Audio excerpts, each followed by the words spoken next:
Sorry. Okay. So, if you would ask an Israeli today, how are you doing? What's going on? The answer would be, well, you know, like everyone.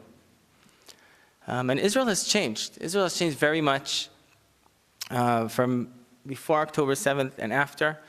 And I think if anybody was there since, you feel that change. And I don't think it's going back to, we're a different country. We're a totally different country. And yeah, and that's, it's something that I'm kind of here to convey to you guys. What's going on in Israel nowadays? The first thing I think that's most, that really stands out is the feeling of security. Okay, people feel insecure nowadays. Back in the day, we feeling, you feel security, you feel secure walking around the streets. It totally changed. Okay, on October 7th, people, also in Tel Aviv, also in Jerusalem, closed themselves in their homes, locked the doors because they were afraid of terrorists walking around. Because nobody knew what was going on. You know, could you imagine yourself in that situation? Not allowed to leave the house, you don't know what's going on. You hear the news that crazy stuff are going down south, but you don't know if there's terrorists on the way to your city. You're locking the door, hoping for the best. And that's something it's traumatic, that experience. For example, we could see how many people are going to buy guns nowadays, okay? So the gun laws in Israel, unlike in America, are actually pretty strict. I know it's an issue, but I'm not going to get into that. But they are strict. You have to get a gun, you have to go through you only if you have, like, you know, there's different parameters. Not everybody could just get a gun. And if you have to go through this a security check, a background check by the Israeli Shin Bet, right? And then by the police. So it's like a whole process. So up until October 7th, 215,000 people held guns, were licensed to have a gun. A gun, by the way, no rifles, no shotguns, just a handgun. From October 7th, 300,000 people applied for a gun. Okay, so, because you feel insecure. And that's how people are walking around with that notion. You don't want to be left in that situation where I can't protect myself, because now you don't trust anymore the army or the government. People lost that trust. I have a friend of mine, Alon, good friend, living in Sderot, right? Sderot's a big city in the Gaza envelope. And on October 7th, he hears a gunfire. He's locked the door in his house, hoping that the terrorists don't come inside his building. And a day later, like October 8th, they're still stuck there. They're not supposed to leave. Still terrorists are around the cities. It's not clear, you know, everything wasn't cleared out yet. And he's like, we need to get out of here. And him and his wife pack a quick suitcase, their two daughters. They get in the car and just drive away. Never returning since. Till this day, he's living in a lot in a hotel room. Him and his wife and two daughters in one small hotel room for 6 months. And I told him, Alon, why don't you go back home? You know, it's pretty safe now. You know, the army's inside Gaza, things are going on, it's okay. You know, there's no sirens anymore. And he's like, but I just don't trust the government to protect me. I don't trust the army to protect me. And it's not only alone. If you go to Sderot, you see there's a big sign on the entrance, we're not returning till if Hamas is still existing. And it's a statement. Because they know if they're going to return back home, so maybe the war will stop, they won't achieve the goals. And this is just an example, but generally people around the Gaza envelope, and I spoke to a lot of people, have that sense of feeling, that notion. Another example I could use in the supermarkets, okay? In many supermarkets, there's Palestinians that are working behind the counter. Okay? I'm not talking about Israeli, I was talking about the Palestinians. And the Palestinians, people said they don't want the Palestinians to come back to the supermarket because you can't trust them anymore. And so I'm waiting online in the supermarket, I'm over there, and there's half the cashiers only there. So half are not, they're understaffed, there's not, right, the regular workers aren't there. So I'm looking back, waiting online for an hour and a half to buy my groceries. And you see a line of Israelis waiting silently online. I mean, you know how much Israelis don't like waiting online, okay? Usually it's not even existing, the line in Israel. But silently waiting because they say, I rather feel secure in my supermarket, right, and buy my and wait online for an hour and a half than not. And that's a notion of the people of Israel have. The building in Israel stopped.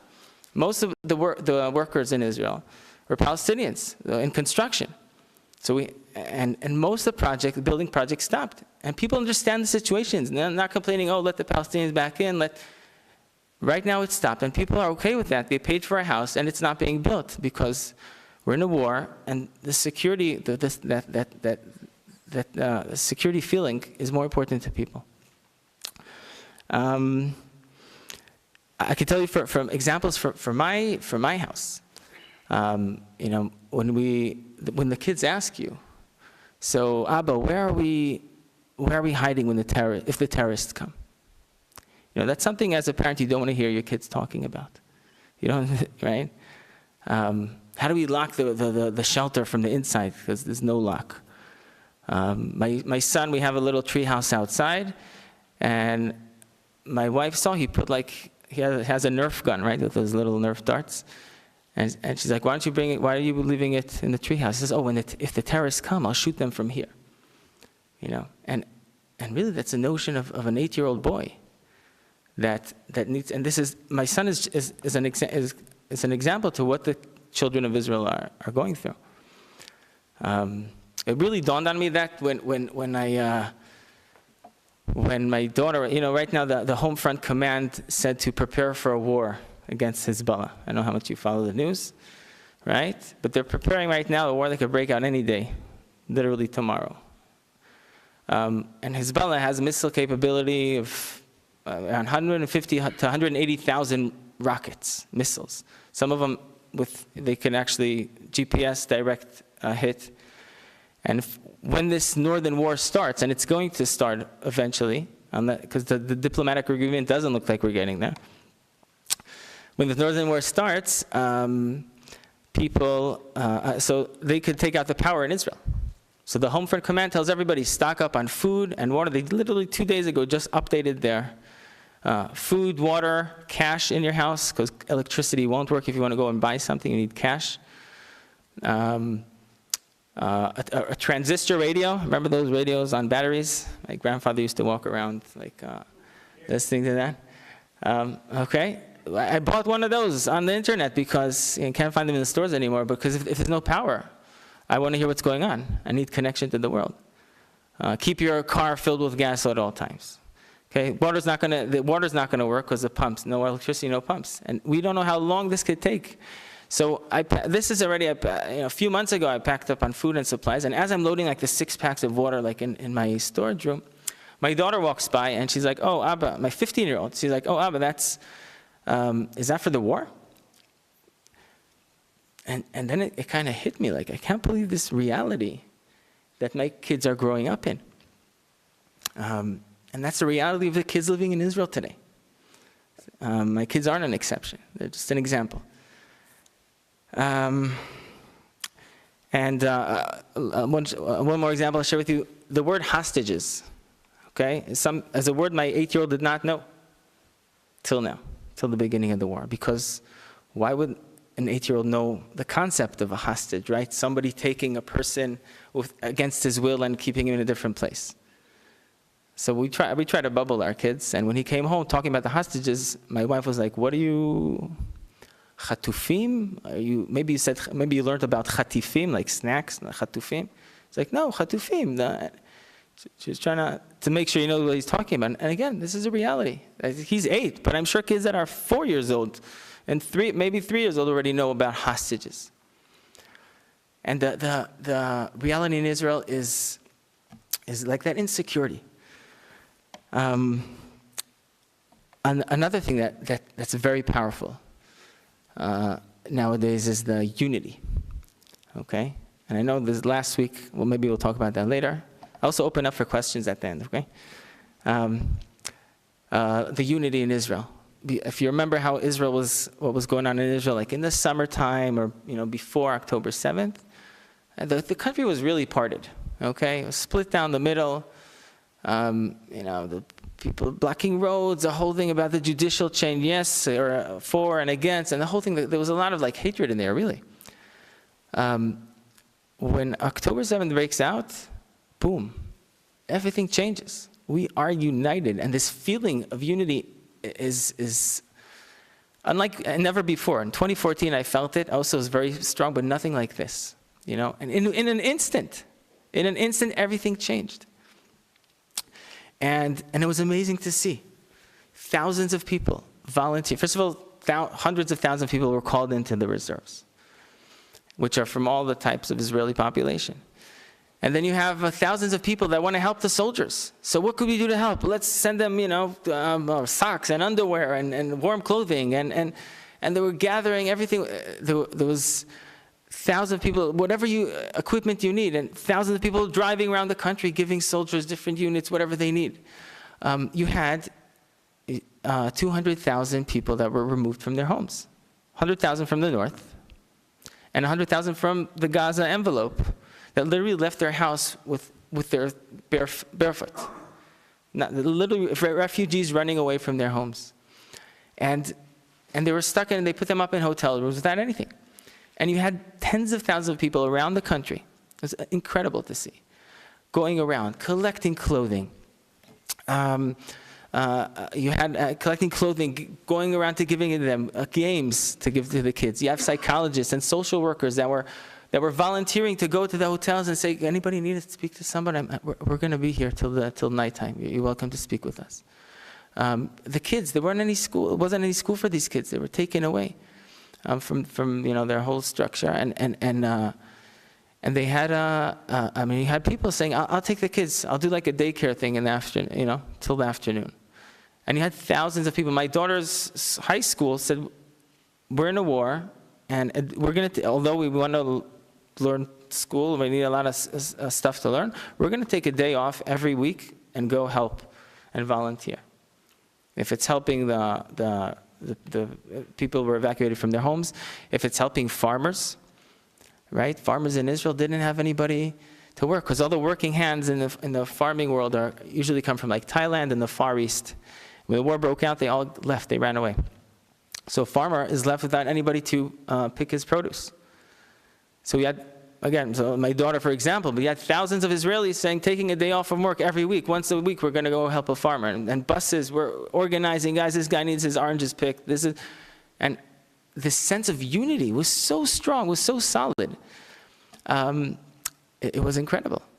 And by the way, where else could you find this? What other nation, what other people can you find this self of unity? This sense of unity. And this was really, you had artists, by the way, right? Artists that performed for hundreds of thousands of shekels of performance, just went around base after base, a few bases a night, performing to soldiers or performing to the people that were evacuated, just to make them happy. And this was all the country was in this mode of the country was in this mode of we are one. We're together, we're united.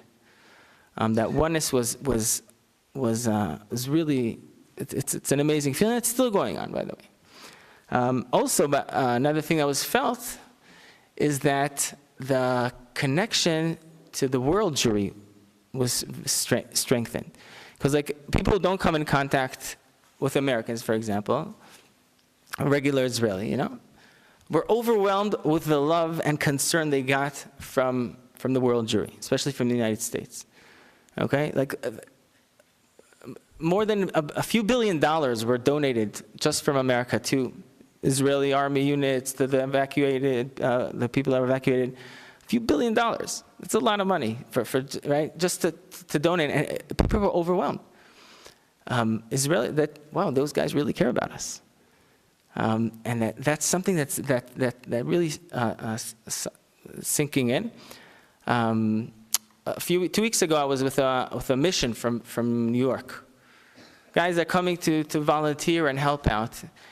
And people like in their 70s or 60s and 70s or so, and the farmer, so we went to help a farmer pick his potatoes.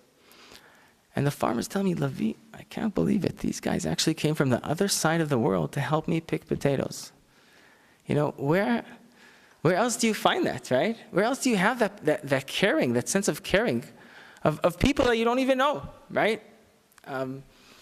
And that sense of unity and the connection also between Israel and the Israelis and the Jews living abroad is strengthened, it's something that you also never felt before, especially Israelis who don't know how much you guys care about us. Barbecues. You heard about barbecues for soldiers? Right? After a few months of barbecues, I was wondering how's there meat left in the country. There were so many barbecues going on, really. And it was insane. People barbecuing, and also like I have people calling me up from America. What could we do, Lavi? Could we barbecue for your unit? I'm like, sure, why not? And it was like crazy. Just a sense of helping. We want to help. We want to do something. And that was so strong that and it's still like that. It's still like that. Just give me a second. If you'd go to the areas where the army bases are, if it's up in the north near Lebanon, or if it's in the Gaza envelope, there are a few junctions, like the centers, that you could go there as a soldier, okay? In the evening, you had dozens of volunteers, literally dozens of volunteers, making food, or you had like a massage tables, okay? Or like a coffee stand, or like people making like sufganiyot, right, for Hanukkah. You had that, and you have dozens of people going around, volunteering every evening. And as a soldier, you know, so I'm hungry, I'm on the way to the base, I could just stop over here, gotta eat a good burger, and continue on. And this was going on, it's still going on, actually. I was just there 2 weeks ago, okay? It's still going on, this love and support voluntarily to the people in the front. One more story. I remember a month and a half ago, I was by the way in the reserves till 3 weeks ago. Okay, so once in a while I go out. I had like a group that was scheduled even before the war. I would never asked permission to go out, so it said fine, you could go. So I took this family for a few days. This family from New York on winter break on the yeshiva week. Do you have that in Philadelphia? It's interesting. Yeshiva week? I don't know. No. Anyway, so I remember, so we went to help farmers. The dad said, we want to go help farmers. So we went and we picked like cabbage, okay? Now everything was after a few days of rain. So after 2 hours of in the mud, like picking cabbages, like piling them up, and on the way back to Jerusalem, I remember the dad said, and this was it resonated with me. He says, if when your teacher asks you what you did in yeshiva week, okay, so you know, kids say, oh, we went to Costa Rica and we went to this, we went to that, we went to Disneyland. You picked cabbage. Don't forget that. And like, wow, you know, that's such a lesson you could teach your kid. Like it's really saying let's prioritize here. And this family coming in the time of war to Israel to help farmers. And that's, think of, it's just, if we're living it, but if you look at it from the outside for a second, it's really, it's beautiful. So the unity. And that's something that was very, very powerful. I got hundreds of letters. I don't know how many letters I got from American kids, okay? And at a certain point, we were putting them up on the wall of my base, you know, like where we, at a certain point, we don't have enough room, okay?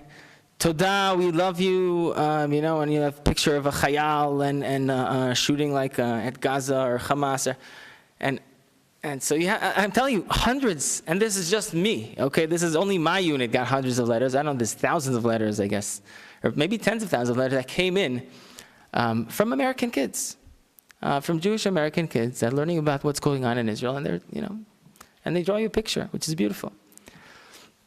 So that's about the unity. I think the most and generally regarding like the connection with American Jews, I think the feeling is we're kind of in the same boat, okay? You know, we're fighting a war, and the security situation isn't so good, but here you are, you know, living in America, which used to be like having a safe haven. And last week, me and my wife, so we went to Manhattan to just walk around a little. It's not so pleasant to be a Jew on a college campus, okay? And suddenly the feeling is, suddenly we're kind of in the same boat. We're together in this.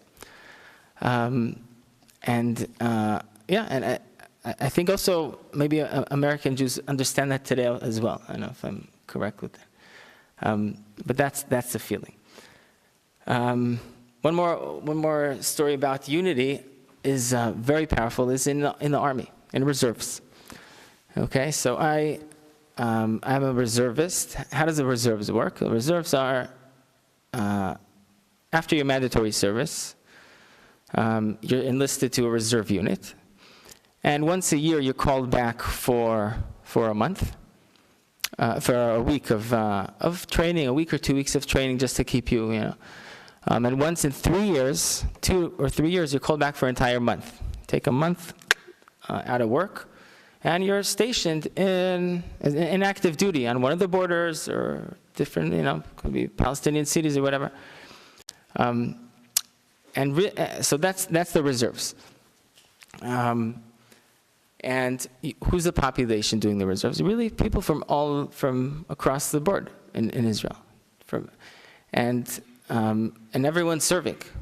Okay, now when I say everyone, that's not correct, because really 1 or 2% of Israelis actually do miluim, are serving in reserves. During wartime, maybe more people volunteer, but on a yearly basis, like when we're called in, really 1% are actually coming in. Okay, if you think about it, the need is mainly for combat soldiers. Okay, so people who did stuff that weren't combat or even intelligence are less needed because you're not up to date. If you, let's say, did intelligence in your, so you're less needed. Again, doesn't mean only combat soldiers, but mainly combat soldiers serve. So the rest of the Israeli population don't even serve in miluim. And in miluim, that feeling is that. Like there's so much love we have going on, because you have people from all types of Israelis. Okay, I'll tell you an example of my platoon. Okay, my platoon, the way we work, generally the platoon is like the smaller unit, so it's like around 20 to 30 soldiers. Okay, and then you have like the company, which is 3 platoons, so it's like around 180 to 100 soldiers. And then you have the brigade, which is like a few companies. Okay, and usually you fight as a brigade. Like the brigade gets missions, and then they divide it to the companies and stuff like that. So my platoon, we were 20 guys, and we had all kinds of types of Israelis. Okay, so you had like the regular Israelis, okay, the regular sabras, you could call them. Some religious, some secular. We had some Russian Jews, okay? Some are Jewish, some are not. We had an Ethiopian. Excuse me? Yeah. We had an Ethiopian. We had a Bedouin Muslim, Ahmed, okay? That he was proud to be an Israeli. We had a Filipino, a guy from the Philippines that his mother moved to Israel for work, and he was born here, born and raised in Israel. And really, although we came from all types of worlds, okay, we were so united. That feeling is so much bonding and so much love between us. And the unity really, as again, getting to the point, that unity is not only in my unit, but all across the board. All across the board, and you really feel it. We're together, we're one. So that's kind of giving you a take of the feeling in Israel nowadays. Okay, so we're united. We don't feel so secure, waiting for this big war to happen, and kind of traumatized. It's not post-traumatic in Israel. Everyone's still in that trauma from 6 months ago. Right, we're October 8th today, right? So it's 6 months and a day. And yeah, and again, the connection to world Jewry was also very strong. Now, if I'm going to pause for a second and just talk a little about what's our strength in Israel, okay? If you look at Israel from the outside, it's a little country, right? Surrounded with enemies all around. We're outnumbered by millions. And what's our strength? So there's a lot of different answers. But I think the main, Israel is a Western country, okay? And we're able to compensate over the lack of numbers and hatred that's going on. What do I mean? When you're a Western country, right, you focus on Western values, which are individualism, right? Fulfill yourself, right? Self-achievement, success. We're geared towards the individual. And when one is successful, the country benefits, right? When one starts a good business, the country is benefiting from it. And when one starts a good startup, startup nation, right? The country is benefiting. So Israel, being an individualistic country, is basically able to benefit in a way that we compensate the lack of numbers that we have with our surrounding areas. Okay, so we're able to have much more technological army, right? Much more smart, much more advanced, and our equipment is much more, is much better, and that's kind of the idea. I think, and that's again, we can answer it from a bunch of different directions, but that's the idea, right? Also, by the way, being a Western country, we kind of create a safe haven, right? We bubble our kids, right? We protect our children. They want them to grow up and live their life like a normal life, and again, like be successful and fulfill themselves. And that's great, and that's how I think that's one of the secrets of Israel's success. The only problem is when a war happens, okay, when the security situation gets bad. Because what happens when the security situation gets bad? Suddenly, you're supposed to put your life on the side and say, I'm gonna, I need to go to the army. Okay, so goodbye. You understand what I'm saying? The idea of really the whole life I'm geared to myself and my family and my success and to my individual, and suddenly I'm asked, no, right now we need you in the front. Right now we need you in the front lines. Literally putting your life on the line, and that's a serious contradiction going on. Also regarding bubbling our children. Okay, in the time of ours, I told you examples of my kids growing up. But the first time I really encountered that was in 2014. I was driving near Tel Aviv. My daughters, I have 3 kids, by the way. Okay, so 8, 13, and 15. So the 8-year-old wasn't born then. My daughters were, I think, 4 and 6 years old. And we're driving in the car, and I hear a siren go off outside. Siren. Now, what are you supposed to do when a siren goes off? You're supposed to pull aside to the side road, shut off the car, get out of the car, lie down like this, with your head on the sidewalk like this. Kind of a traumatizing experience, I would say. Okay, I grew up, by the way, in the Gulf War, if you remember that. Okay, Saddam Hussein decided to send in 39 Scud missiles for some reason. We didn't even, we don't even border Iraq, but why not? Let's attack Israel. And I remember I was in 3rd grade, and I remember it was the middle of the night, and suddenly my dad shakes me. Lavi, quickly wake up! And I wake up and I hear a siren going on. And he's like, quickly, come, let's go. Where are we going? We're going to the sealed room. Okay? I don't know if you remember this. That Israel was afraid Saddam had, the Scuds coming in could have like chemical weapons. So they told every Israeli, in your house, seal up a room, put duct tape on the windows, and the doors and stuff like that. And then when the siren goes off, run into the room and put on your gas mask. Okay? Seal the door, put a wet towel below the door. And so my dad wakes me up. This siren's going on. Sirens are scary. I don't know if you ever experienced one. But sirens are really scary. They're very loud, okay? They come out of nowhere. And I'm sitting there shaking. You know, I was, 8 or 9 years old, sitting there shaking with my gas mask on. I don't understand what's going on. And this siren's going on, and we're over there, everyone's like putting on their gas masks. And the second time that happened, I could have been in deep sleep, okay? When the siren would start, that first second, I'd be the first one in the sealed room. Because, I don't know, and years after that, okay, every time I would hear a motorcycle speeding up, it sounded like the beginning of a siren. Right? I would like, I could have woken up. And this is not only me, this is all my friends. And even till this day, I have to say, I hear something, and I have to remind myself, oh, you're in America, it's probably not happening, right?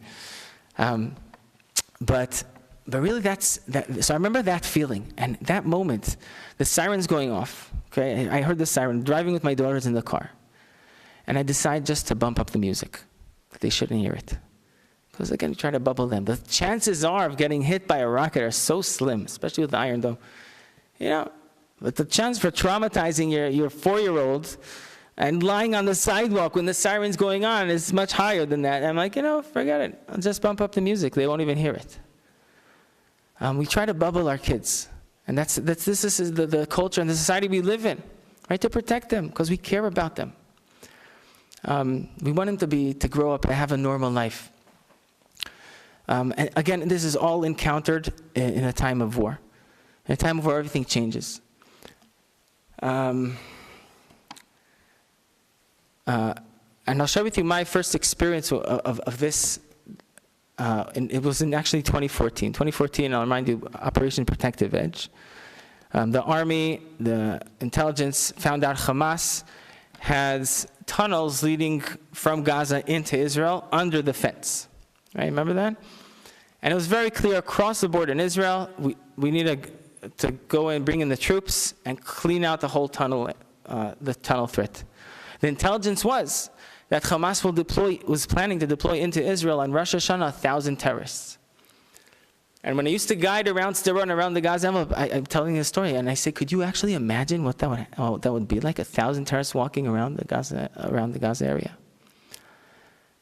So obviously today we don't need to imagine that. But that was the threat back then.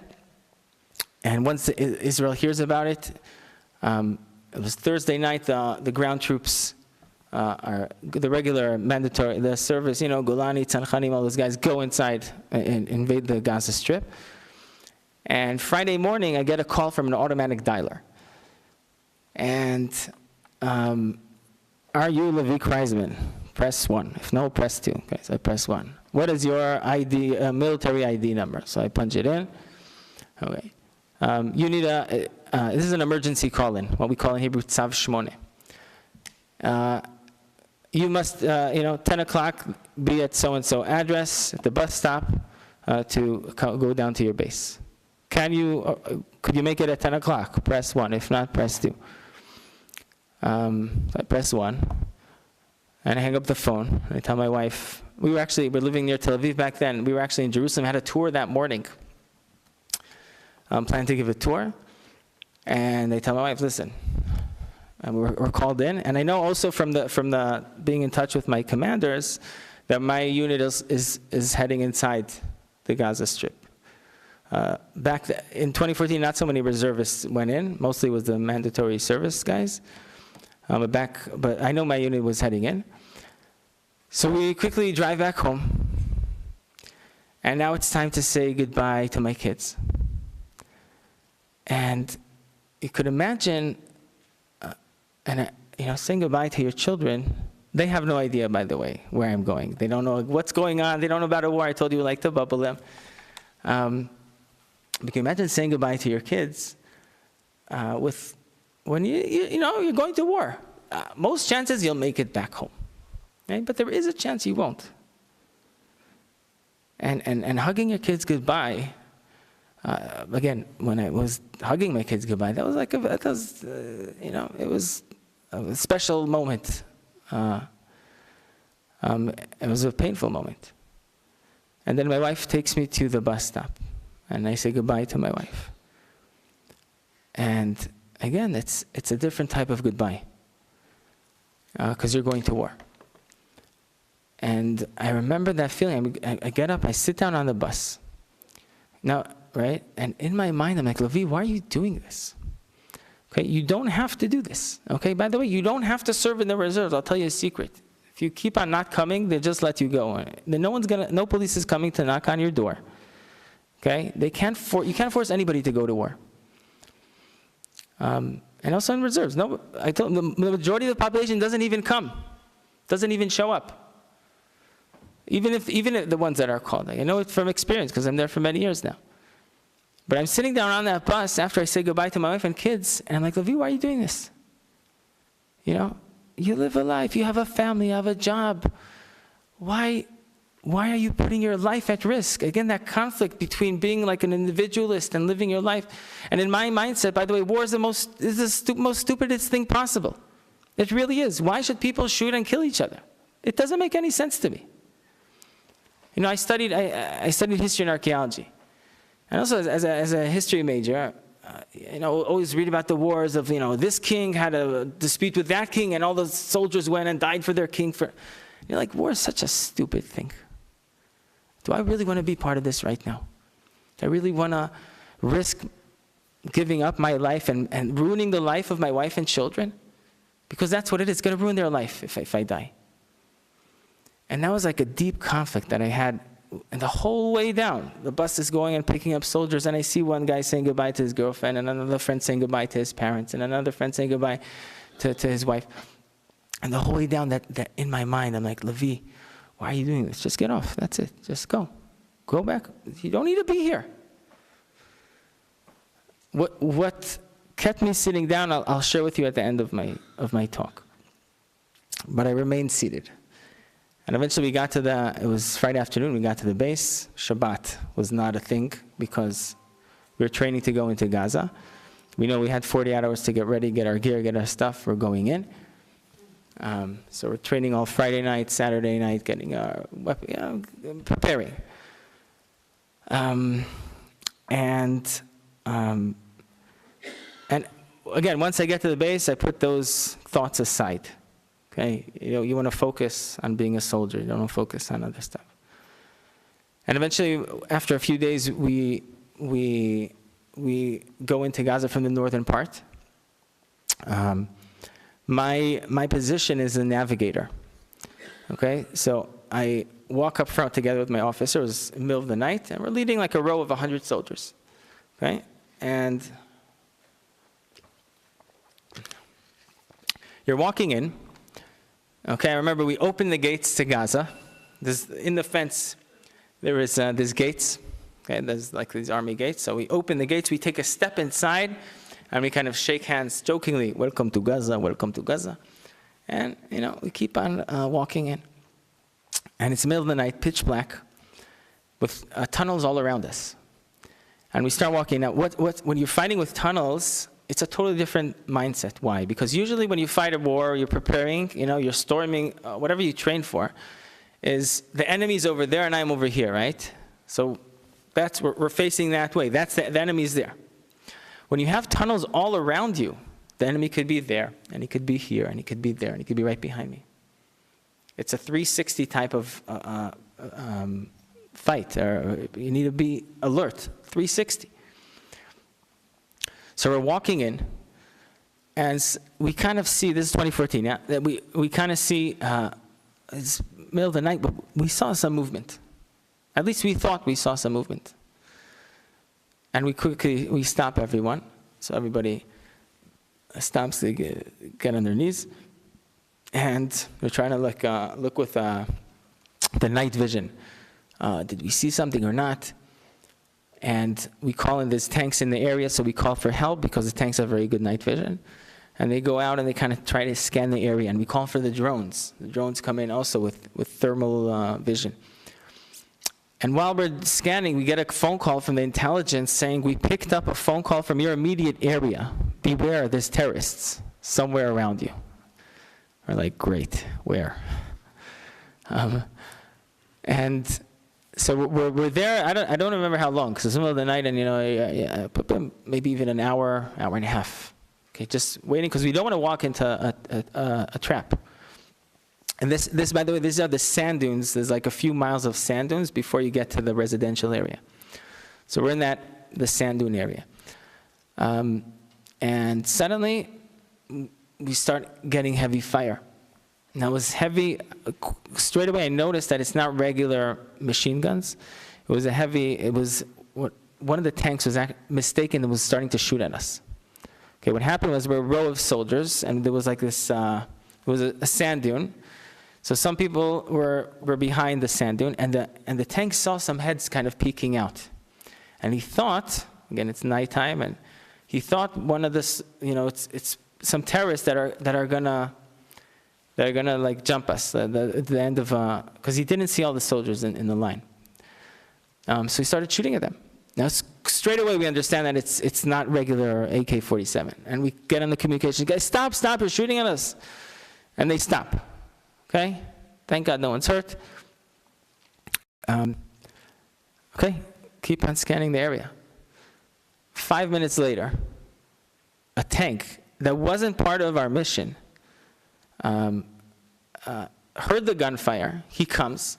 He sees those soldiers behind that sand dune and also mistaken them to be terrorists. And he starts shooting again at them.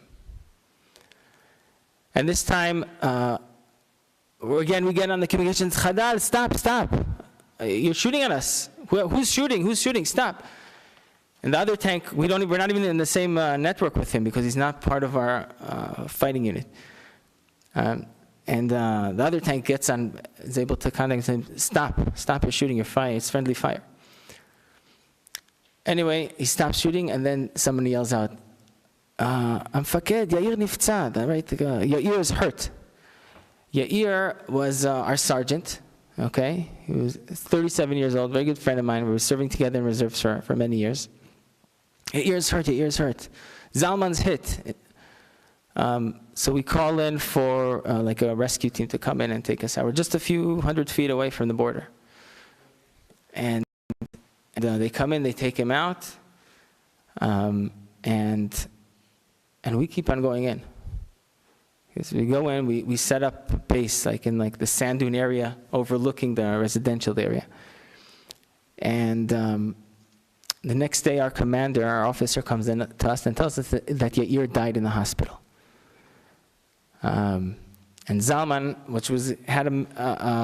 he was getting married the next week. He got married the next week. He got a bullet in his arm, so he's okay. But Yair's gone. And we kept on our mission over there for, and after a few weeks, we couldn't make it to the funeral because we were inside Gaza. And after a few weeks, the war is over, this operation is over, and we go and we visit Yair's wife. And Yair had 3 kids. And I remember looking at his wife and kids, and my heart's broken. Is this really worth it? Yair just ruined that same thoughts that I had on the bus. Is it really worth it? Yair gave his life now, and he ruined his family's life. They're never going to be the same. Their kids are going to grow up. 3 kids are going to grow up without a father. Is it really worth it? So that was 2014. I'll fast forward to now. In October 7th, our family was in the Far East on a family trip. Now, I was already discharged from reserves because right now I'm 41, and you serve till you're 40. Most people, by the way, don't even make it to the age of 40. They're just, done a little beforehand. And so I already volunteered for another year to do like 2023, okay? Me and my good friend, a good friend, his name was Shai. Me and Shai joined the Miluim together. Every year you're going back with your same guys. And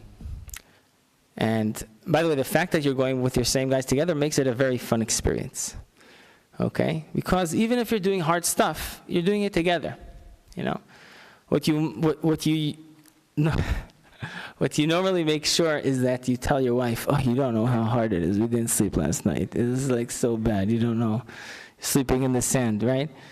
Like, you're complaining that hi. Yeah.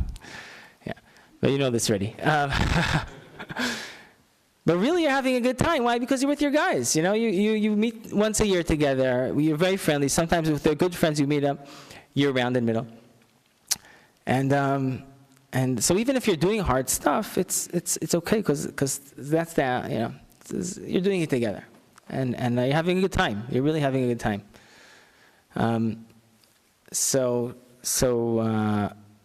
Shai, my friend, again, we're 17 years together in the reserves. We extended together, and in September, they told us, you guys are released.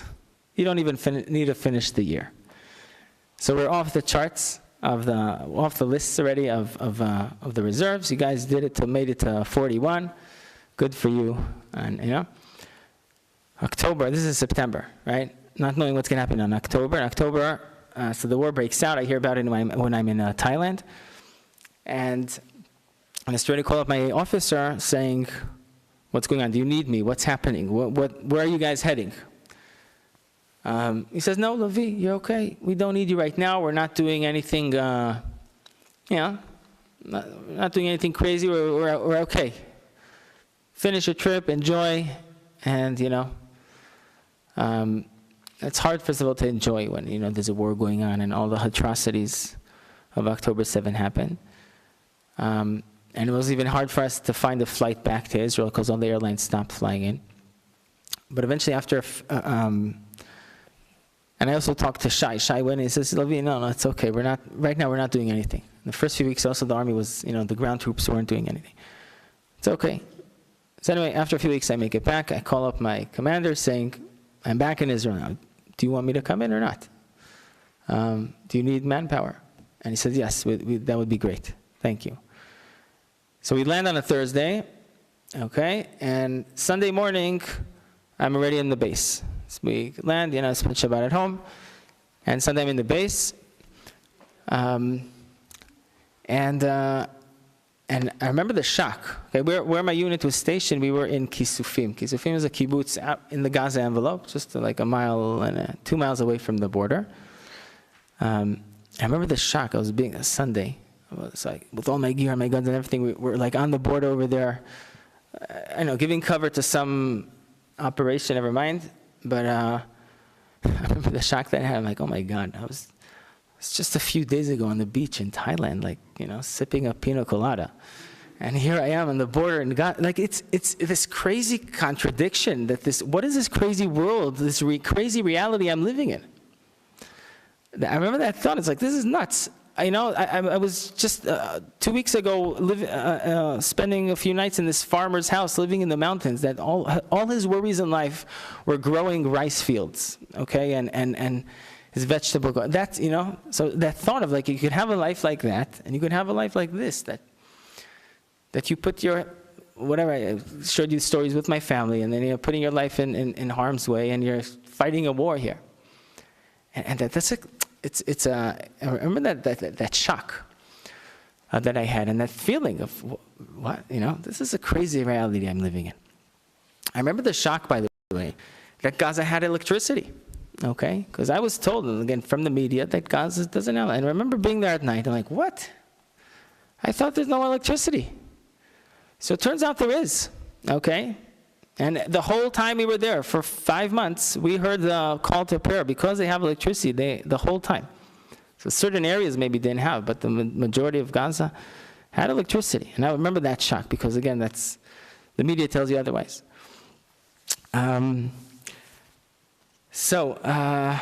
Otherwise, the word relocation in Israel is very popular nowadays. It really is. A lot of people are saying, we don't want to live in this reality of, a war every few years, terrorist attacks, whatever, all the things. What do we need this for? And a lot of people are relocating their lives, It could be to America. It's a popular spot. Very big Israeli community growing in Berlin and other places in Europe. Because people choose to just say, I don't need this. I don't want this. I want a different life. And I'm also asking myself, I have better options. I was born, I'm an American citizen. My kids are, I got them citizenship. We could find another easier life to be at. But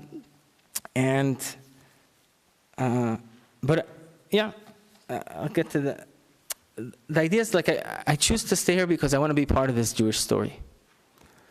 Very much also like I think when you send your kids in America to Jewish school, it's because you want them to grow up and be part of this Jewish story.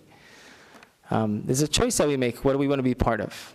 And usually if you're like relocating, forgetting about your past, you're saying, that's it, I'm kind of cutting myself out. That's basically the reality. But there is a choice. And that was like, again, a serious reality check that I had on the border that night.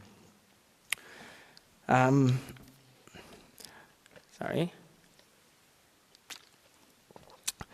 Anyway, so my platoon was stationed on the border. How are we doing with time here? Oh. My platoon was stationed on the border.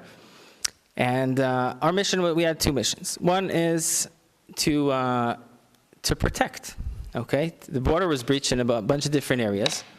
We want to make sure Hamas doesn't come in. Okay, with the world's intelligence that Hamas, to do demoralization, would send like suicide squads again into Israel to kill as many people as possible. Eventually they're going to die. But that would cause like demoralization in Israel. So we had intelligence about that. So we're protecting the border from any further infiltration. And the other mission was, once in a while we go inside Gaza and create a buffer zone between the fence and like a kilometer, like, point end of a mile or something like that, between the fence and Gaza and the residential area. Why? Because we don't want, some areas had trees and greenhouses and houses leading all the way up to the fence. So somebody could just, without knowing it, in 10 seconds, he could be at the fence cutting it and trying to go break in. So the other mission was go inside. The areas we were going in weren't taken over by the IDF. Because the IDF went in from the north, and in one location it went into the south, like the Khan Yunis area, okay? But the majority of Gaza wasn't even taken over. And I remember going in the first time, I was shocked, like, wow, everything's standing. Again, what we see from the media, right, that Gaza's like in its rubble, and 95% of Gaza is still standing untouched. Okay, and that's firsthand. I saw it with my eyes. I remember that shock. Like there weren't any ruins. The area where the IDF was destroyed, and in some areas, security areas. That's what that's what you see on the news. But the majority of the residential area in Gaza was untouched. That's the area we were dealing with. So that's our other mission: going inside once in a while, clearing out, demolishing houses and greenhouses and trees to create this flat land that we shouldn't be surprised again. So we did this a bunch of times. And when you're in the army, right, so you have like, what's that word? Sorry. I grew up in Israel, so I'm still like translating from Hebrew, I apologize. Seviv. Like, you have your time to go out, to go home, right? So you have like 2 weeks in and like 2 or 3 days out. A leave, a rotation, that's the word. Okay? Thank you. So we had this. So I was on rotation to go out. Okay, and Monday we had another operation, like going in and clearing out houses. The whole brigade. This operation was the whole brigade's going inside, taking over 30 houses. Okay, bomb squad comes, explosives, blow up the houses again, creating this flat land buffer zone, and then retreating. So I was on leave that Monday. I was debating, should I go in or not, just maybe help out. I'm like, forget it. Did enough times, they'll manage without me. It's my turn to be home. It's not going to be fair to my kids. They didn't see me in 2 weeks, whatever. So I decided to stay. And I remember looking at now when you go into Gaza, you don't take your phones in. Okay, you don't take your phone in, because for security reasons, and a few different reasons. And in looking at the WhatsApp group, at like around 5:30 when it's dark, I know my guys should be out already, and it's silent. Okay? Silent. That's weird, because I know with the second ever you come out, it's a very lively group. I call up my commander, not my commander, my sergeant, a friend of mine, and his phone is off. Okay, so I guess, I don't know, I guess they're not out yet. That's weird. They should be out by dark. But I guess, I don't know, I guess they're not. But a little worry started in me, maybe something happened. And then around a half an hour to an hour after that, somebody posts in the company's WhatsApp, guys, what's going on? Who's inside? Give us information. What happened? So I see his message, and I know, okay, so something happened. I call him up, ask him, what's going on? What happened? He says, Lavi, oi. It takes him a second, and he's like, I'm sending you a message. Read it. I'm like, yeah, but tell me what happened. He says, they went inside the houses there. Something happened. 2 houses collapsed. You know? I'm like, okay, but what happened? Who's hurt? Who's this? What's going on? He didn't want to tell me. He's like, read the message. I send you a message. So I read the message. 8 dead. 14 missing. You know, houses collapsed in Gaza. 8 dead, 14 missing. I didn't even get to the 14 missing part. I see 8 dead. And it's like, so do you have any names? Who is this? I mean, the whole brigade is inside. That's a few hundred soldiers. He's like, no, Lavi, this is your platoon. I'm like, what? My platoon? Yeah. Okay, do you know who? He says, I don't know. But I checked this message, it's reliable. I checked it from a few different angles. It's what's going on right now. So I drive home, I get my uniform, my gun, I speed down to the base. And on the way, I'm making phone calls, trying to find out. My first phone call was to Shai, my good friend that we're serving together for so long. Shai's phone is off. I know Shai shouldn't be there already because he was supposed to be discharged on Motzei Shabbat. This is a Monday. So Saturday night he was supposed to be already discharged completely. Why? Because Shai, for example, and talking about sacrifice, right? Shai has a business of a delivery business. And when the war started, he literally closed down his business, and he went to serve. And after 4 months of his business being closed, he tells the commander, financially, I just can't keep on doing this financially. The army does pay me, but it doesn't pay me what I would be making if my business would be alive. And he's supposed to be completely discharged, like on Saturday night. So I know he shouldn't be there. So just calling up Shai to let him know what's going on. But his phone is off. Anyway, I keep driving down to the base, trying to make phone calls to whoever's not there. And then I hear that 3 are wounded. Okay, 3 guys that are wounded. I know the names. 2 guys are wounded, are lightly wounded. And 1 guy is like critical. He's kind of on the verge of death. And I get to the base, and I see another guy he's actually in charge of the list, so he knows exactly who's inside, who's outside. Out of my platoon, by the way, we were 20 guys, so 3 guys weren't there that day. I'm one of the 3. Okay, 17 guys were inside. And I go in and I tell him, oh, what happened? And I see he doesn't want to answer. And he says, he doesn't want to, and I'm like, oh, listen, I'm going to sit down and you're going to tell me what happened. And he says, Lavi, they're all dead. Like, what do you mean they're all dead? Your whole platoon is gone. And I'm like, what? Everybody? How do you know? Are you sure? Yeah. I went over the list. There's 21 people that were killed. We don't have official names yet, but 21 people were killed. Okay? 2 tanks, two guys from the tanks, 5 from the bomb squad, and 14 from your platoon. That was exactly the 14 that are inside. And I asked him, was Shai there? He says, yes. He was supposed to be discharged the night before, the Motzei Shabbos. He told him, just wait till Sunday, It's another operation, you'll enjoy, whatever. Are you sure? According to what I was told, yes. It's not definite, because again, we don't have official names yet.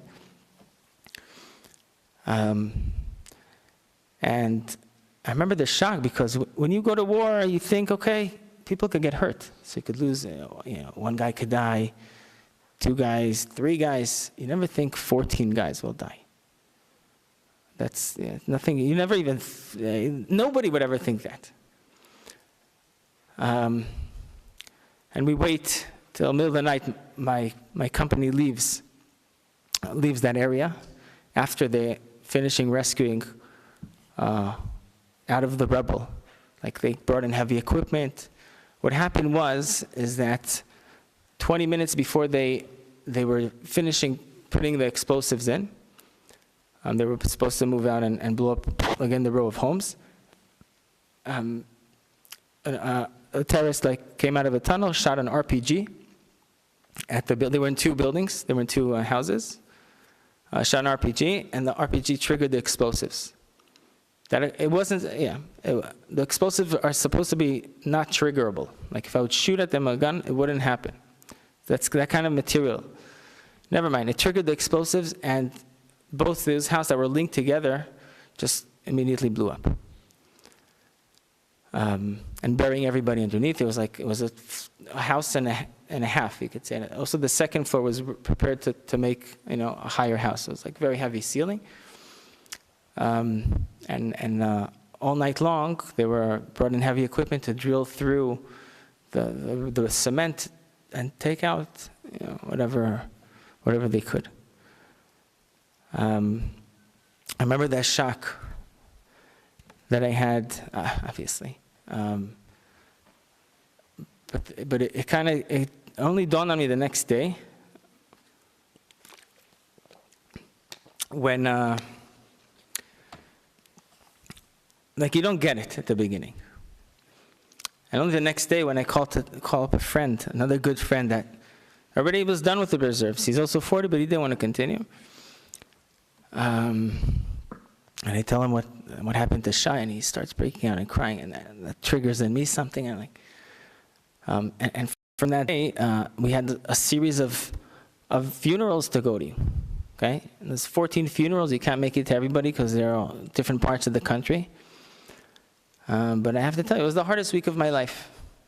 The hardest week of my life. I cried like I never cried before, and I was hurting like I never ever hurt before. I never had this feeling.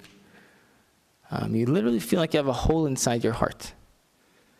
And 14 of your brothers are gone. And when I say brothers, I really mean it, because whoever didn't serve doesn't understand that bond that you have with your fellow comrades. I trust him with my life, and he trusts me with his life, and we're also living for 4 months together. And some guys I know for 17, 15 years, 10 years, because I was, and the feeling, they were really my brothers. And you physically feel like you have a hole in your heart.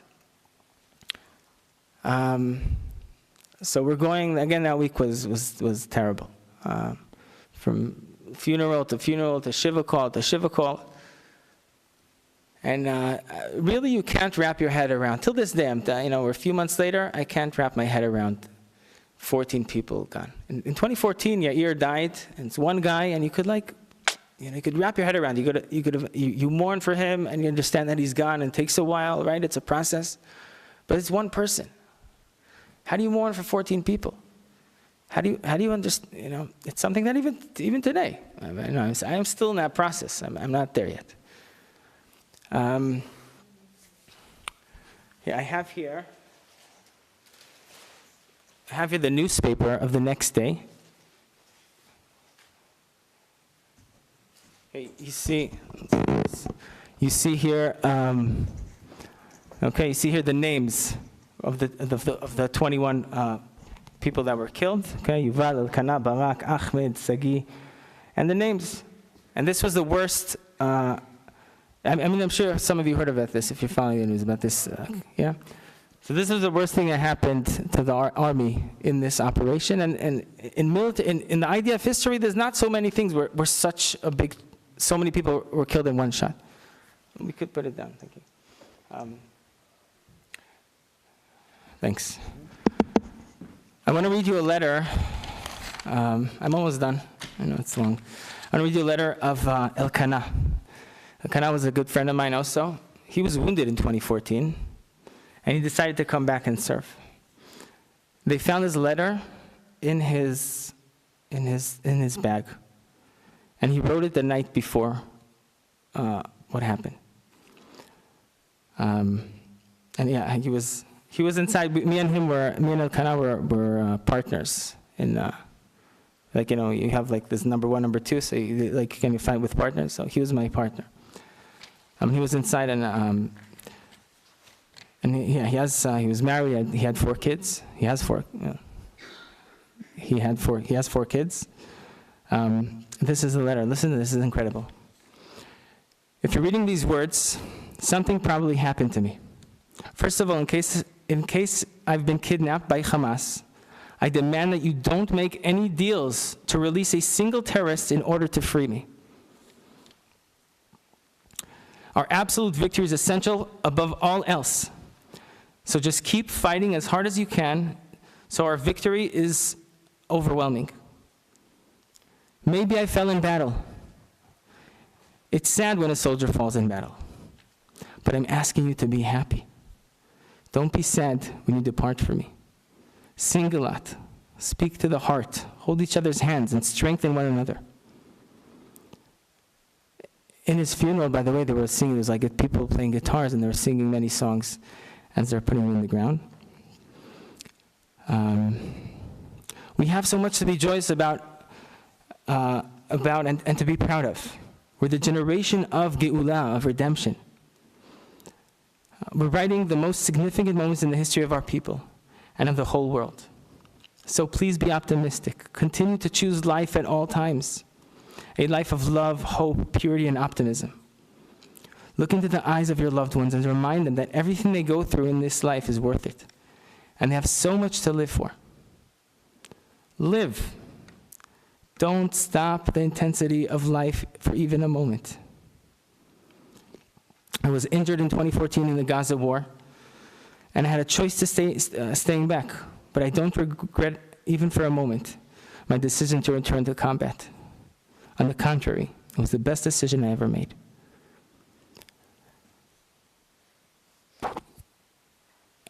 I mean, this is a guy who has a family and kids. And literally you see it. I'm sure he had the same dilemma of going to battle, of going to war. And he also could have stayed out, and he was injured before, and he has every reason in the world not to go. And he's telling his family, don't be sad. This is part of it. We're the generation of Geula.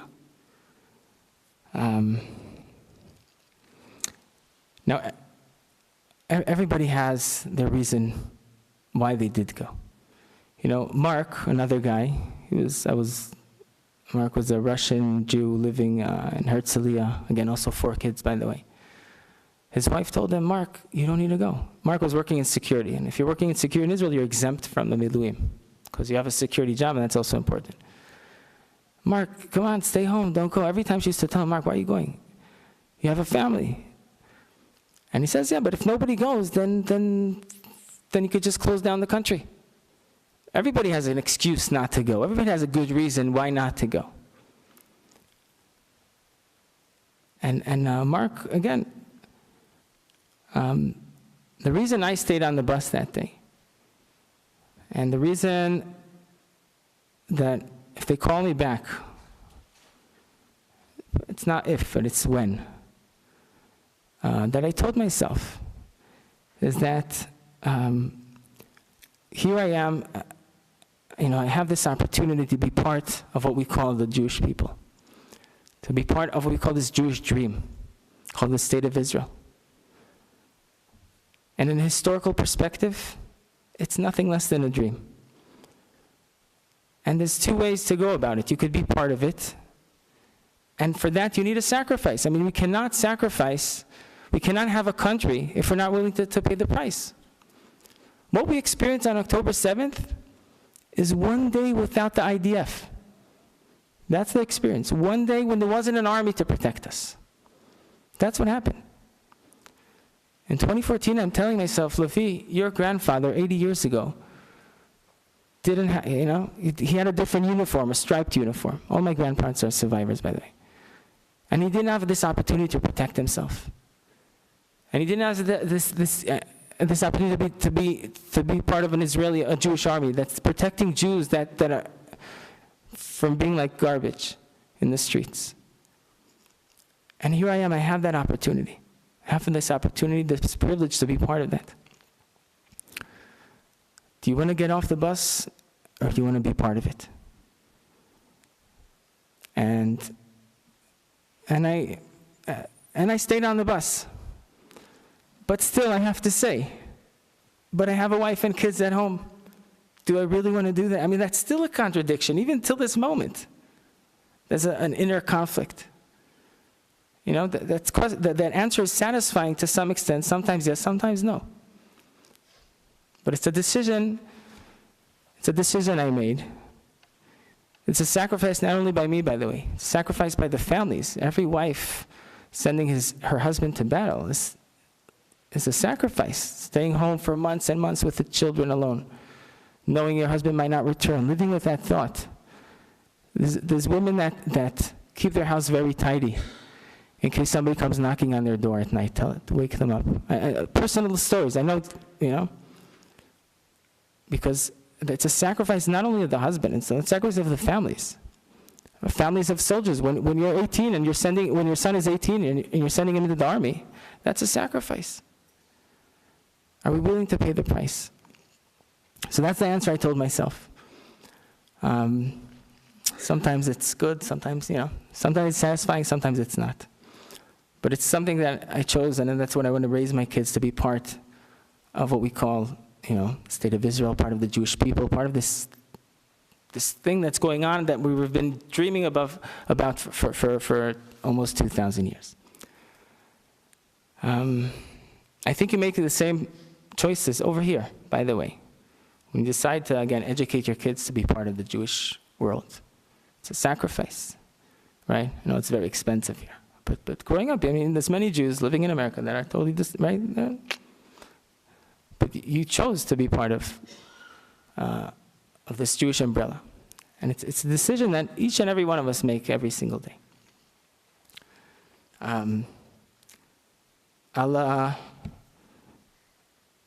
That's my story, guys, okay? So thank you very much. So we could open it up for questions.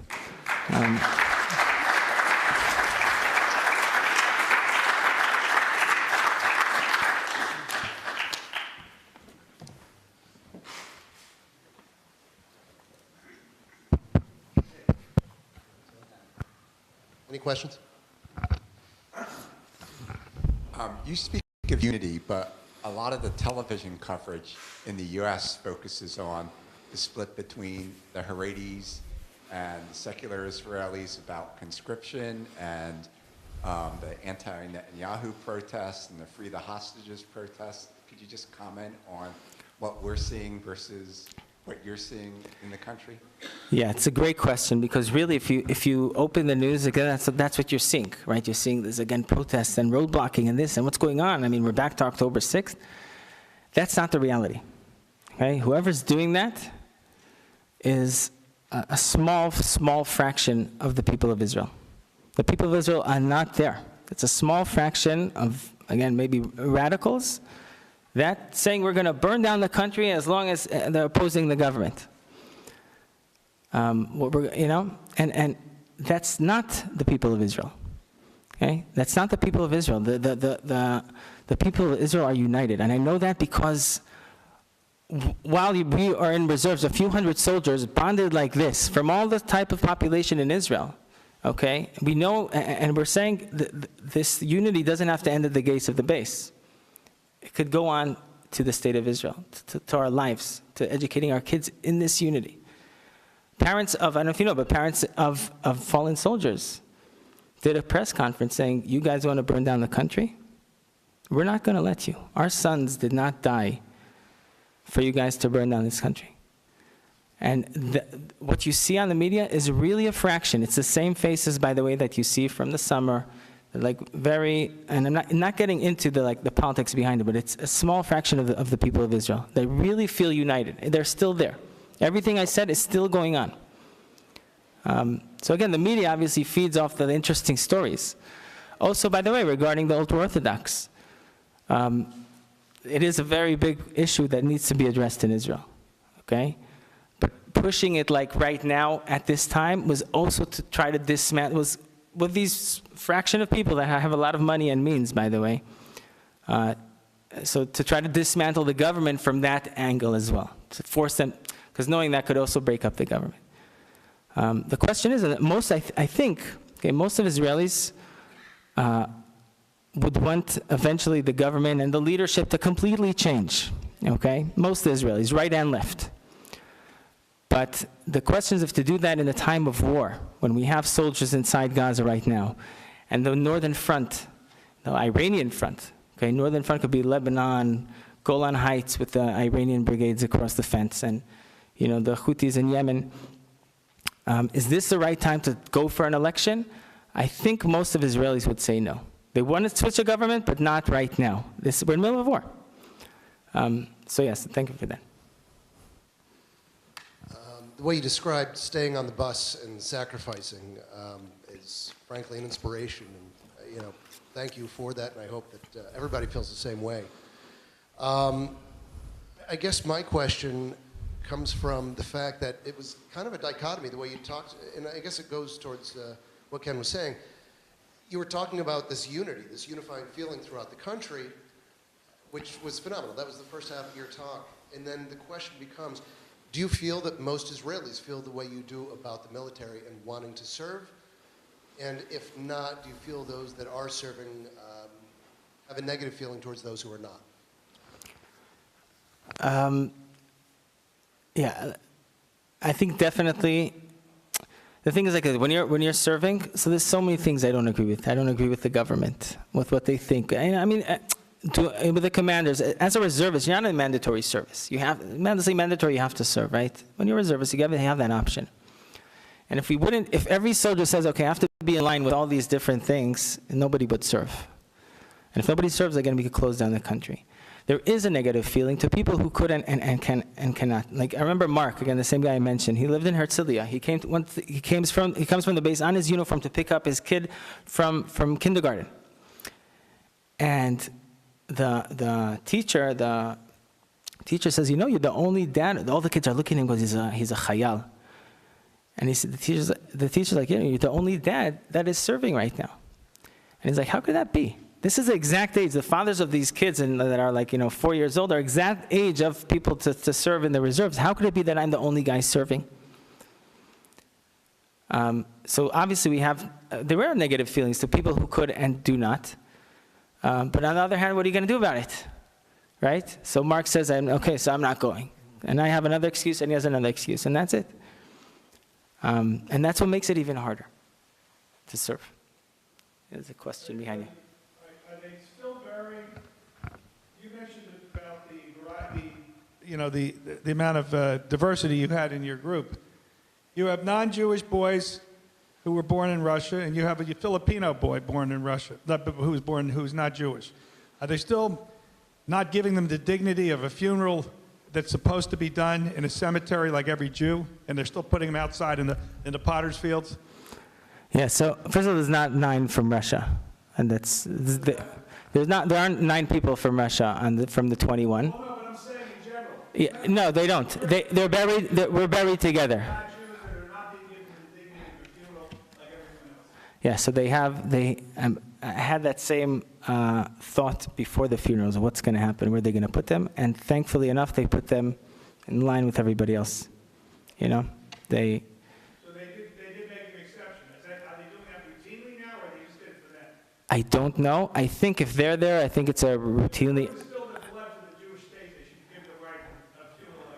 Right. And okay, so again, I would, personally, I would probably agree with you, but again, there are like religious restrictions. What are you going to do about it? I know that my guys are in the same line together, and I assume that the rest of the soldiers that are dying are also in the same line. Yeah.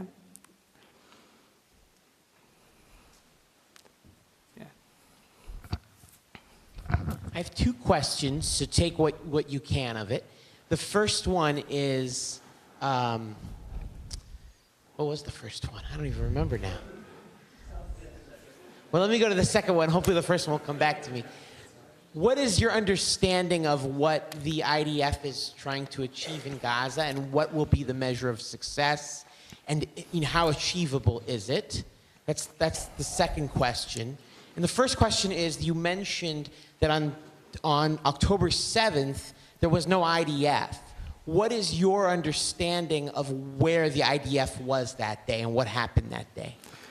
Okay, so to say there was no IDF is a mistake. I know. No, I know.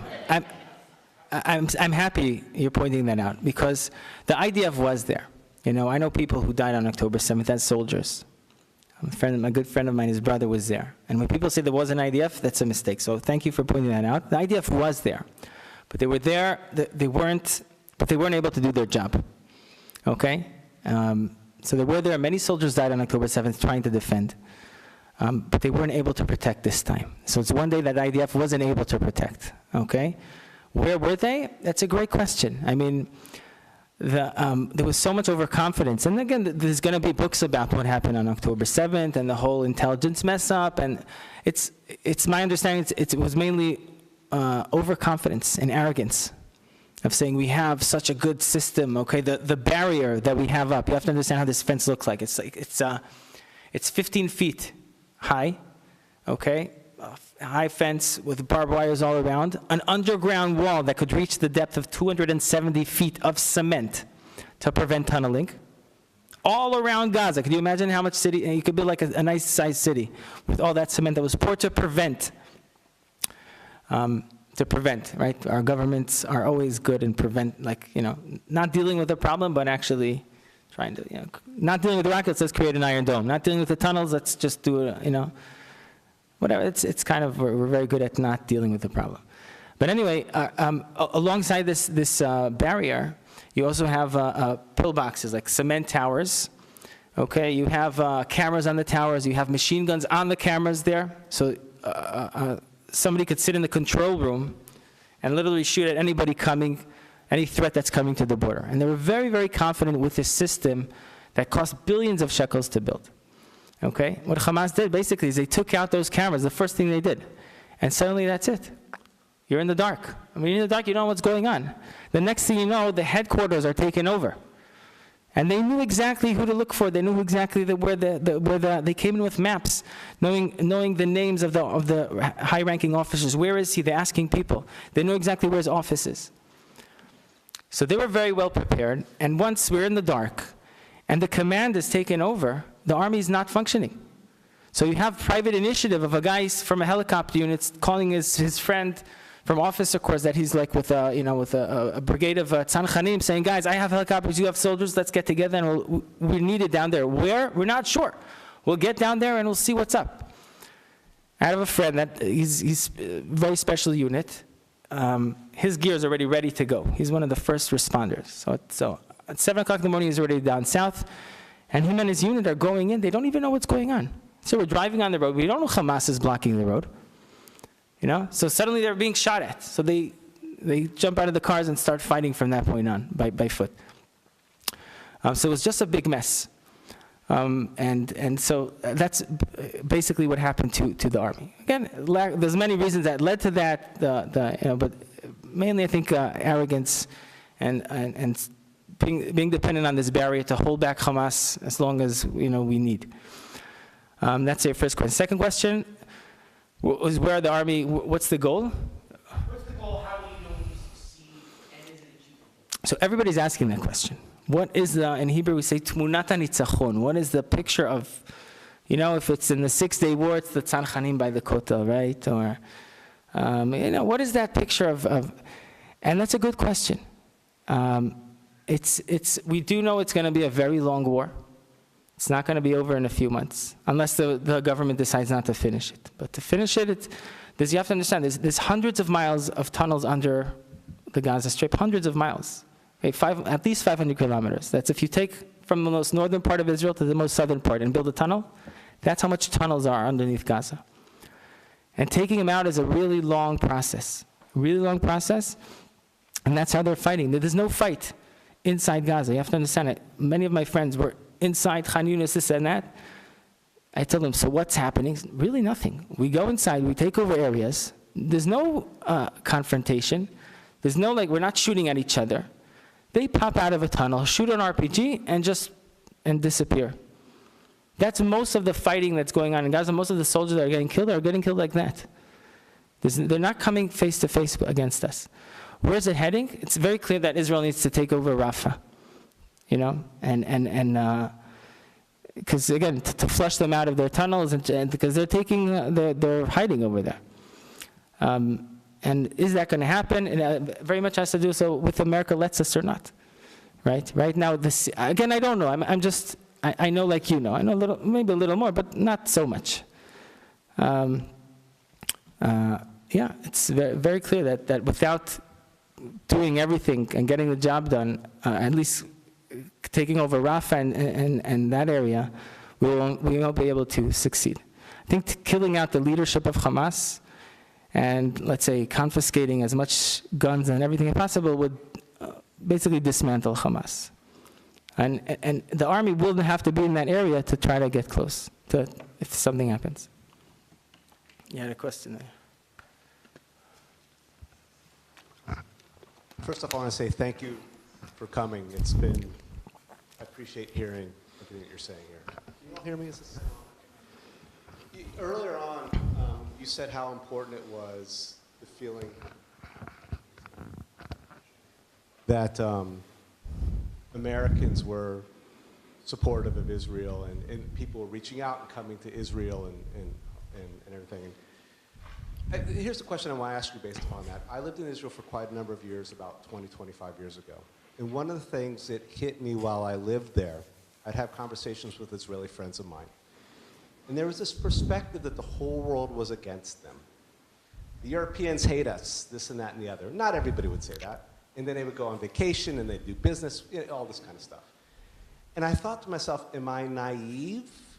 Is it not really that way, or is it really that way? And I think the question I'm getting at here is,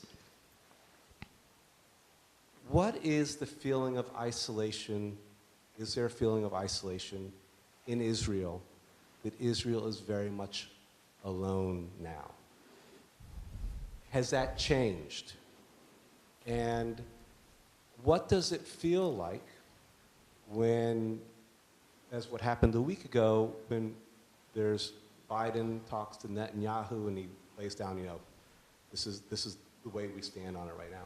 How does, again, Israel, maybe an Israeli, feel in the world, a part of the world, separated from the world, and how does it feel when that kind of political development comes from the greatest ally that Israel has?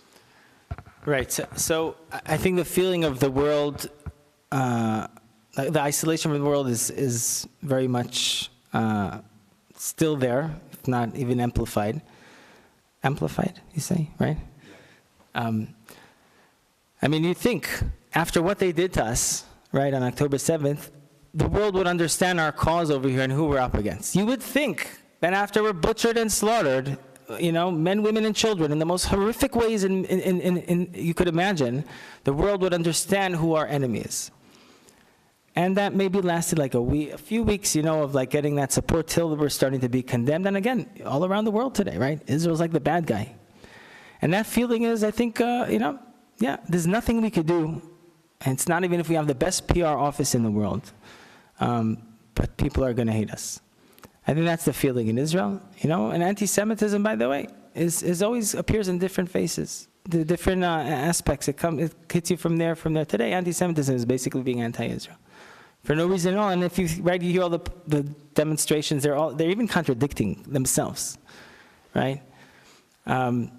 So that's regarding that. America, listen, in the beginning, the backup we got from America was amazing. That was the feeling. Biden's speech, was a very strong speech. Slowly, I think the feel, again, I'm not a politician, okay, but the feel is that it goes both ways. You want to take from, the bombs and everything America was giving you and supporting you, now we have to also take orders. And as an Israeli, I could say, my security shouldn't be dependent on your election in November. That's my feeling. And America is our biggest ally, and it always will. And I don't know if it always will be, but we hope, we won't succeed in the world without America having our back. And it's a little shaky, that feeling right now. So maybe 2 more questions, because it's getting late. So my brother lived in Tiberias for 35 years. His middle son is up in Hezbollah now. He's a career colonel. And he explained to us what's going to happen in Hezbollah. The youngest son, in 2014, like you was, in Gaza, and during this campaign, is in Gaza again. Tell me, is there any international group that knows, that has contact to know how many hostages are still alive, what that looks like? How do we, is there any kind of confirmation, of that situation? So again, I'm not, I know like you, okay? I mean, my friends, like in certain units, I know the intelligence estimate is at least half the hostages are not alive anymore. At least half, if not more. Right, and it's not a surprise. And so, but I don't know, again, I don't know more than that. I don't know more than that. Sure.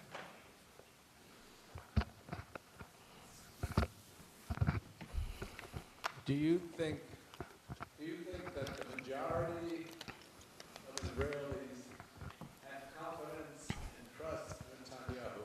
And I don't want to put you on the spot. Do you have confidence and trust in Netanyahu? Yeah, although when you say, I don't want to put you on the spot, but I'm putting you on the spot. Listen, according to polls, obviously Netanyahu lost his power, from, let's say, 30 seats, if there would be an election now, down to like 18 seats. That's almost half his base. Personally, I don't have confidence in Netanyahu for a long time. Because as one that, again, I'm traveling around the country, and I'm very involved, and I see them at the border, even with tourists all the time. You see what's going on, and you lose confidence in the leadership. It does. It very much does. But again, that's exactly my point. What's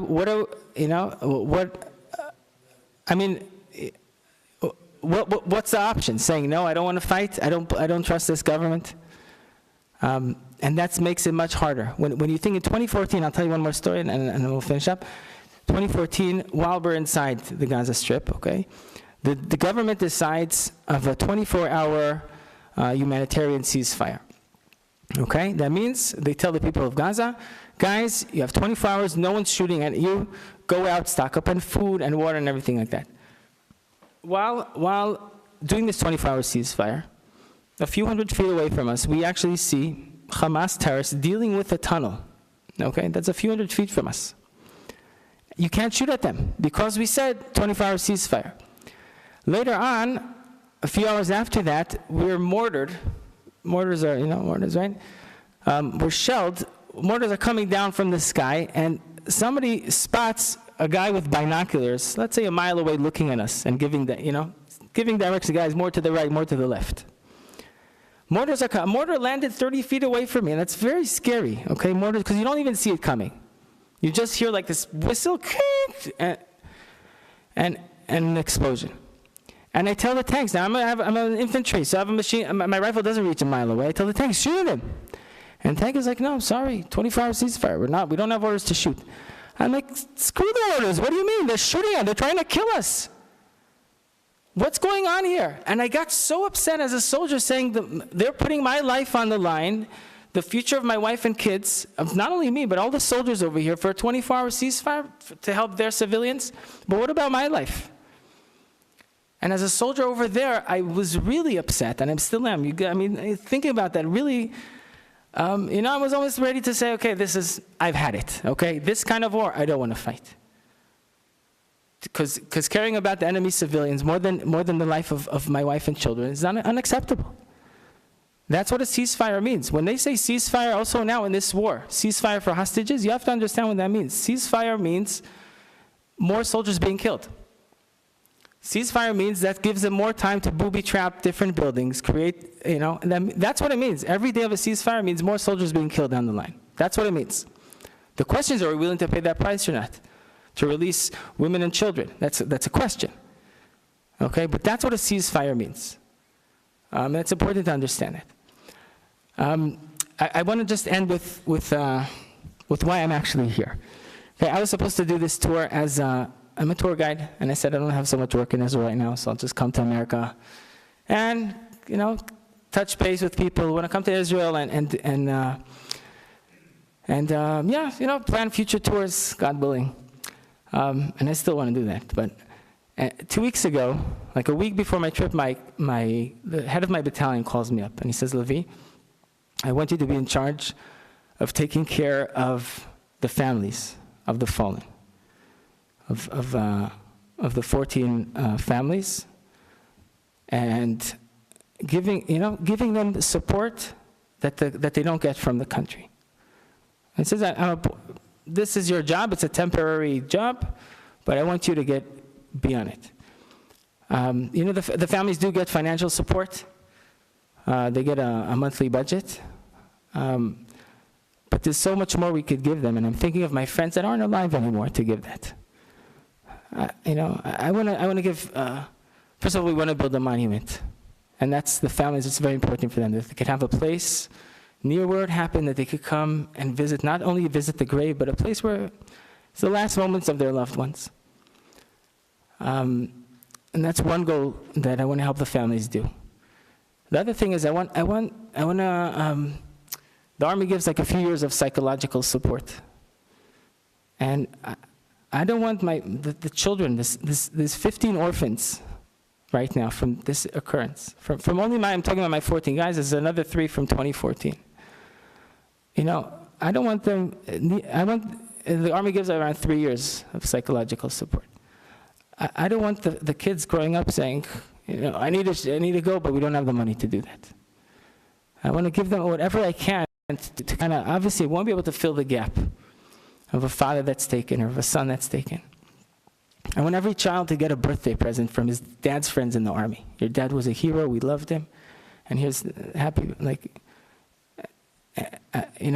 want, there's so many things that the Army doesn't give you, that we want to create this surrounding of one big hug. We love you, we're here for you. And because we have, again, 15 families, including the one in 2014, and so many people, and I'm not looking at, I wanted the birthday present for the next 10, 15 years. So we started this fund, and I really hope we could get to our goal to really, these are my brothers that are gone. And I really want to try to make it right, to fill the gap, because I know they would do the same for me. So we have outside there's if you want to donate or pass it on the information, I appreciate it very much. And thank you all for coming, guys. Thank you very much. Appreciate it.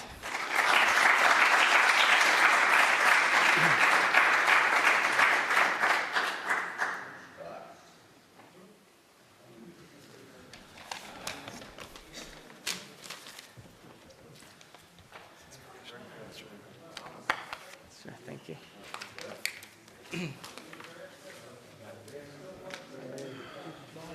Expected, no? I don't know. I think it was about what I expected. Oh, yeah.